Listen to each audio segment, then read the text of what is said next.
I always thought about harming myself. I'm shy. I struggled with making friends. I never thought I could do anything. I have extremely low self esteem. Lately, I've been eating my pain away. Just throw it back up. I've been struggling to lose weight. Somebody said I don't fit in just because I wear my hair the way I like it. 1 out of 5 American girls suffer from mental health problems. Don't be that girl. Talk to someone. Those thoughts I had are long gone, for I have a future I need to get to. In order to get better, I had to do better. I learned how to make friends. I believe in myself. That's when everyone else did, I set an example. Instead of me eating everything, I started watching my calories. The weight is falling off. I wanted to change my hair, but I decided it was for me. It's for me. A PSA from the Curvy Girl Project.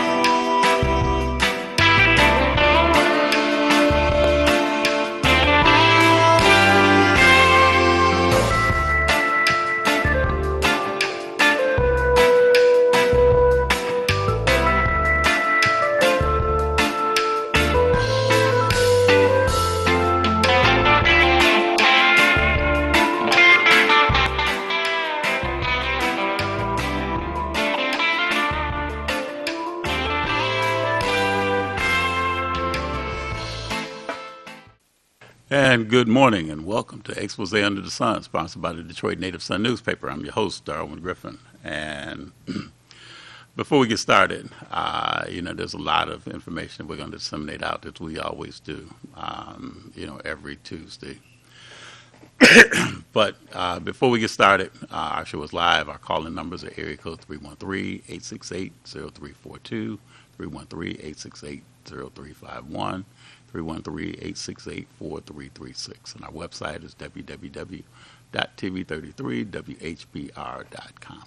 And you're watching us live from the awesome cities of Detroit, Michigan, under the auspices of the Honorable Mayor Mike Duggan, as well as the phenomenal city of Highland Park, Michigan, under the auspices of the Honorable Mayor Glenda McDonald. But before we get started, this has been a pretty sad last couple of weeks since I was last on the air with you. We've had several different transitions. Some great individuals that have made their transitions in the past couple of weeks.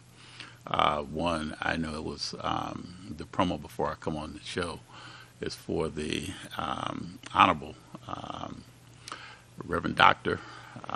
Joanne Nichols Watson, who was a councilwoman here in the city of Detroit, Michigan, for several years, as well as she was also on the reparations task force currently. So I know that a lot of people have had a lot of history, with her. She's been a mentor to so many people. When I had I was one of the owners with the Black Yellow Pages, and she and a couple other people, bought my partner and I the Black Yellow Pages from us. And we knew that the Black Yellow Pages was going to be left in some great hands with her and her two partners that she came and acquired the Yellow Pages from us on. So many people, we've taken so many pictures together throughout the years. She's been a advocate for a lot when it comes down to civil rights, as well as for the, making certain that people had a right to life. And she was in so many people's hearts and so many people's minds, so much that she did. So she will be one of those persons that will be sorely, sorely missed. So we definitely want to go and let the Watson family know that our hearts, our sympathies, our condolences are with her. And then another person that made a transition was Brenda Hill. Brenda Hill was she was a tireless soldier when it came down to doing a lot of work with the Detroit 300 and other groups. She also had a radio show on a station that I also have a radio show on. And, just somebody who, has been in the trenches with so many people. And it's so sad that she made her transition last week. So we've lost two great people that have been in and around the city of Detroit doing so much for so many people, and they will sorely be missed. I know the services for Councilwoman Watson is going to be this coming Saturday over at Fellowship Chapel, and it's going to be this Saturday I think the family hour is supposed to start at 10 o'clock, and the services will start at 11 o'clock. And so there's going to be a lot of people that will be paying their sympathies and condolences to the family. And I'm not sure yet about the arrangements for Brenda Hill, but I'm sure as those details come forth, we'll keep you updated, on that information as well. And then just a quick reminder, too, that Sharon Dumas and the Curvy Girl and Full and Fabulous is having a festival that's coming up this coming Saturday on the 22nd. And that's going to be the Health, Love, and Music festival that they're having. And it's going to be this coming Saturday. It's an all day from 10 o'clock until late in the afternoon. And it's going to be at the College for Creative Studies. And that's located at 6433 Woodward, right there at the corner of Milwaukee. So again, they're going to have a lot of people that are going to be there. A lot of celebrities. There's going to be poetry. There's going to be spoken word comedians. Myself, I know I'll be hosting a discussion with a bunch of young men and talking about some of the things that we men need to do to love each other and not to result in perpetrating a violent act upon each other. So that's something that we're also going to pretty much talk about as well. So again, that's this coming Saturday, the 22nd, and that's the Health, Love, and Music festival that Sharon Dumas and her Curvy Girl Full and Fabulous are going to be holding that day. But today, I've got a special guest on the show with me today, and he is a councilman in the 3rd District in Highland Park, and his name is Khursheed Shafi. Councilman, welcome to Expose Under the Sun today. Can you hear me, Councilman?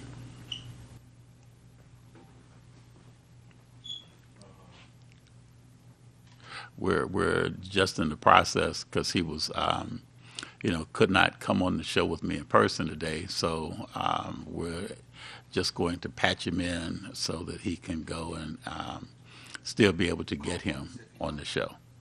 So again, Councilman, are you on the show with us? Councilman. It looks like we may be having some technical difficulties in bringing the councilman in. But, Councilman, are you with us? Yes, I'm here. Okay, there we go.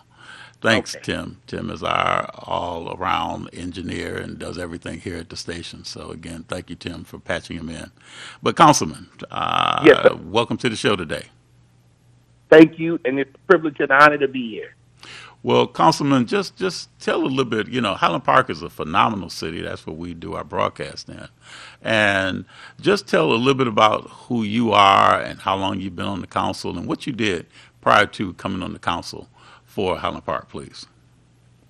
Well, I really got involved with the city of Highland Park. Well, to start, I moved here in 2000. And I fell in love with the city. I fell in love with the state. I thought it was a great place to live, a great place to raise my kids, and a great opportunity place to grow as an individual. And I got involved with the city in 2012 when I had a little incident that forced me to be active in the city of Highland Park, and I've been active ever since. I took office in January of this year, January 2nd of this year, Congratulations. and and it's been a little bit choppy, but we're getting much better at it, and everything is starting to run a lot more smoother, and we're really starting to pull things together and move the city forward. So I'm very optimistic and very hopeful about the future. Despite the little bumps in the road that we may have as a city, I think that the great city of Highland Park is going to be just fine in the long run. Well, Highland Park has had a historic history, and it's very historical, in terms of, say, there's so much that centers around Highland Park. Highland Park is a landlocked community, just like how Hamtramck is. And yeah. I know it's got a very historic past with a lot of the automotive industry, here.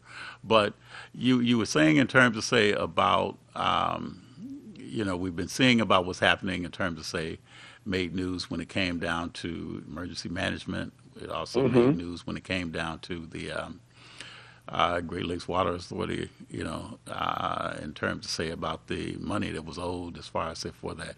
Is there anything that you can speak on, especially just to kind of give our listeners and our viewers an update, those that may have seen the news information about the debt?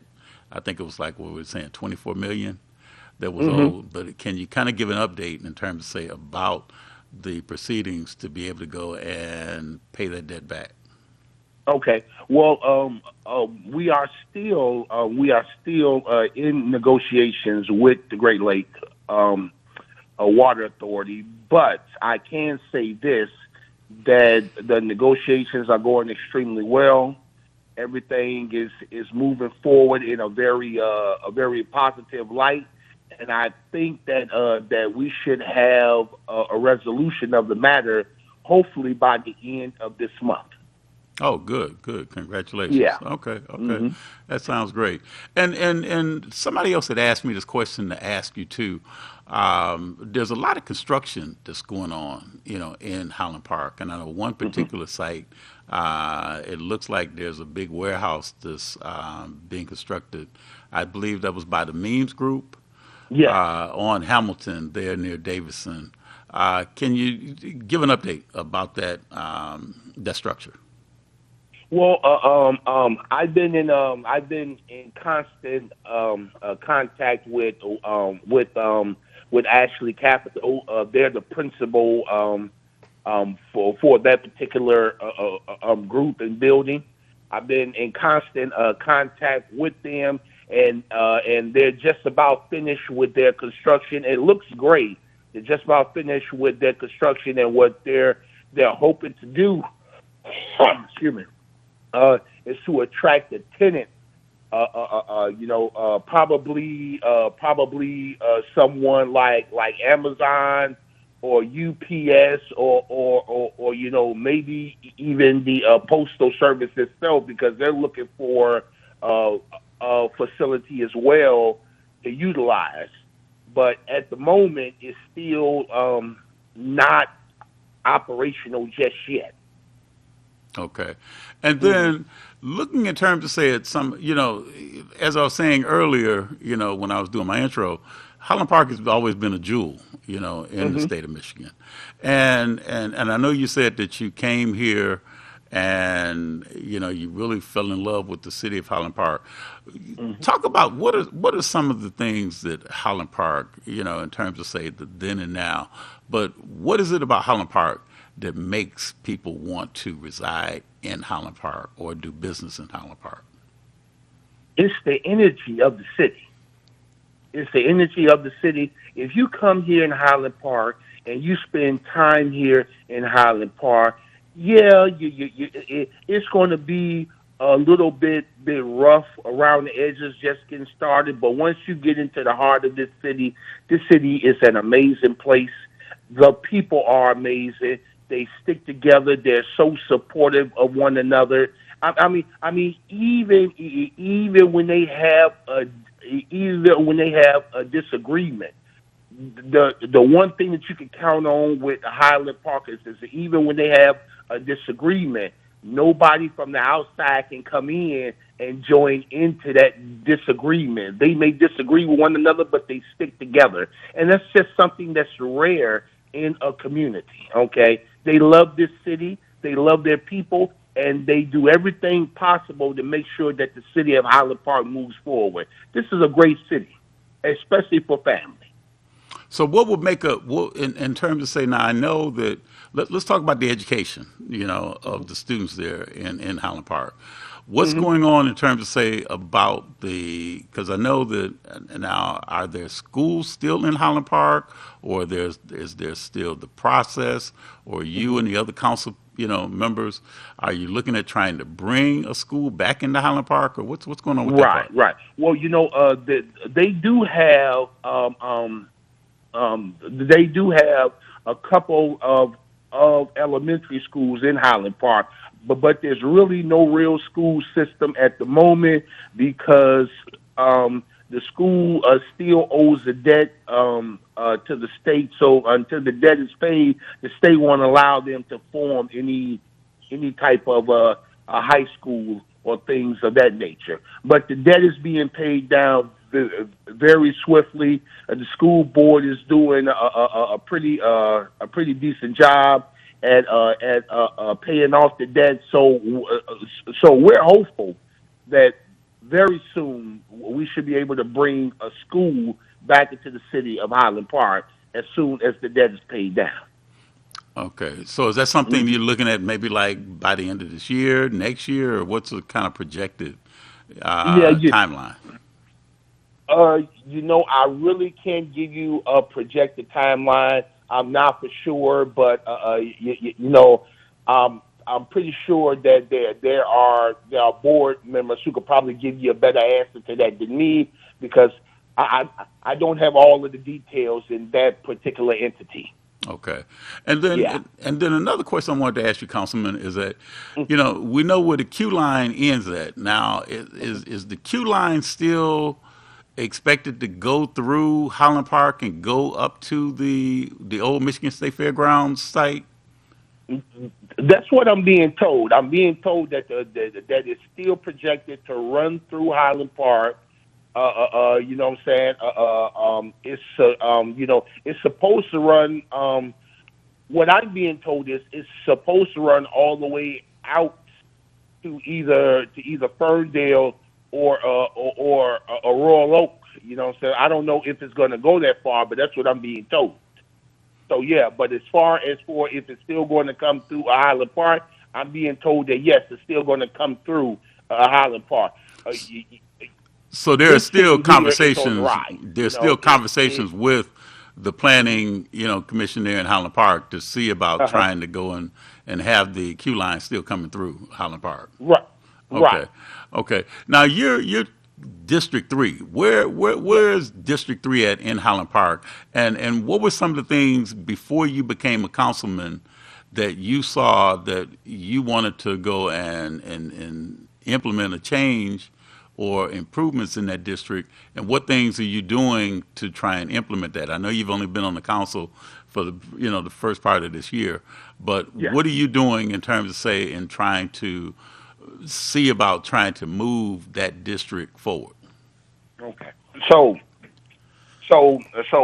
my objective is to bring back into this district. First of all, allow me to say that the district my district stretches from 6 Mile and Hamilton to Hamilton and Tuxedo, and then it stretches widthwise from Hamilton to 3rd. Okay. Okay. So that's the entire district of the third district. What I'm looking to do for my district is I want to see more construction for housing, affordable housing for residents, and I want to see a Hamilton to have more of a nightlife, a place for people to come and congregate, to have dinner, to sit down and enjoy some form of entertainment. You know what I'm saying? For people to come and have meetings and lunch and things of that nature to stick around and stay and enjoy this great city that I love. I'm looking for Hamilton to be just like. Have you ever been to a Royal Oak on the weekend? Oh yeah. On Woodward Avenue? Yep. Okay, that's the type of environment I want for District 3. You know what I'm saying? I don't want this to be cluttered with warehouses and buildings and things of that nature. I know that it's necessary, but groups, but things like the memes group that would be something that in the future that I would say, no to. It was done before I came on to council, but in the future I would say no to something like that because it displaced an entire neighborhood. Okay, they cut out an entire neighborhood over there to put that building there.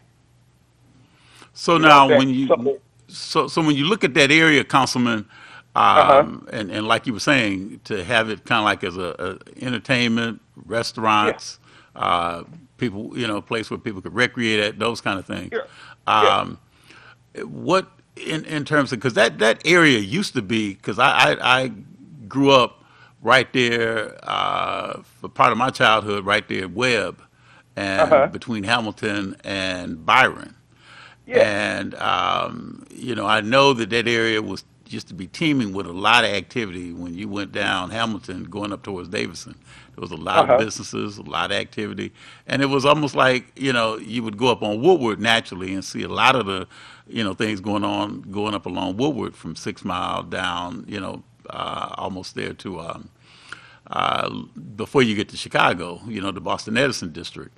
But Hamilton had a lot of businesses, and I would love to see that thrive back the way it used to, be.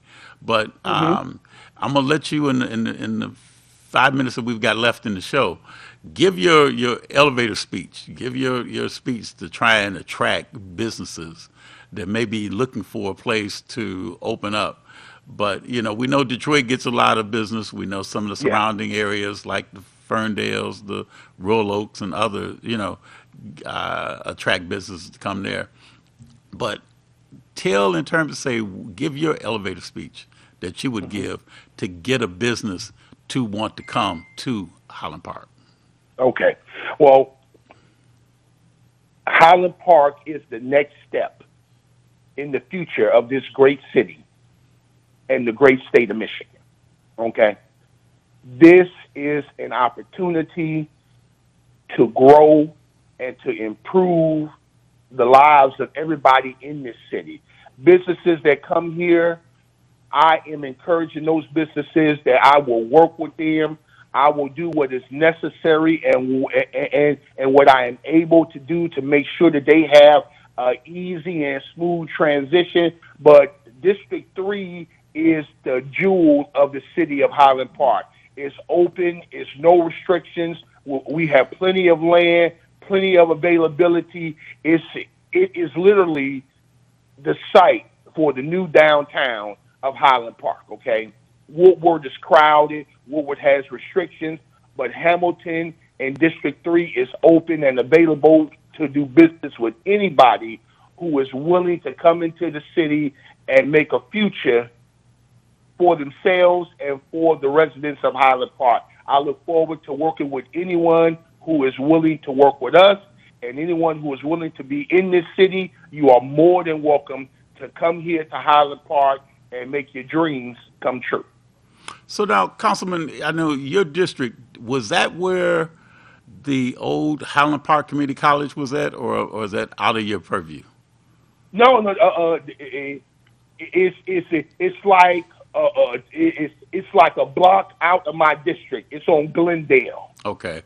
Because I was just it's curious. One block out of my district. It's like right next to my district. Yeah. Okay, because I was just curious. Maybe that might be something that you might not be able to answer, but I was just curious. That site has been vacant for a while, and is there anything that's getting ready to or in the foreseeable future for that site? Right. Well, I haven't heard of anything yet for that particular site, but I don't know if you remember the old Helm building right there on Hamilton and Manchester. Do you remember that building? I remember that building. Okay, all right. Right now, that building is under construction by Wayne State University. They're turning it into an engineering school, and that's good. right in my district. Okay, I tell you, Highland Park is on the move. It sounds like it. Okay, anytime that Wayne State comes in, that's a good thing. Well, pretty much anytime any educational facility comes into a community, that's usually a good thing right there. Well, Councilman, this half an hour is going by really fast. Next time I have to have you into the studio in person so we can get a chance to chop it up then. But again, you've been watching Expose Under the Sun, sponsored by the Detroit Native Sun newspaper. My special guest today has been the councilman in District 3, Khursheed Ash-Shafi. Am I saying that right? Yes, you did. Okay, yes, great. Okay, and I do want you to go and before we sign off, is there a contact number that somebody can get in contact with? Yes, my district number is 313-348-1255. Again, that's 313-348-1255. Okay, great. Okay, thank you, Councilman, and I definitely wish you well in terms of saying all of your endeavors in Council District 3. So again, and also for the great city of Highland Park, Michigan. So again, you've been watching Expose Under the Sun, sponsored by the Detroit Native Sun newspaper. If you'd like to get a copy of the Detroit Native Sun newspaper, you can get it in and around the Detroit area. And if you would like to advertise, you can contact Ms. Valerie Lockhart at area code 313-457-5944. Again, please let someone know that you love them and you support them, and give somebody a call that you haven't spoke to in a while. Have a great, great rest of this morning and afternoon. Here at the Full and Fabulous Curvy Girl Project, we don't just focus on health, beauty, and self-esteem. We also offer an amazing summer program for young ladies ages 12 to 18. For more information, visit our website at fullandfabulous.org. See you soon.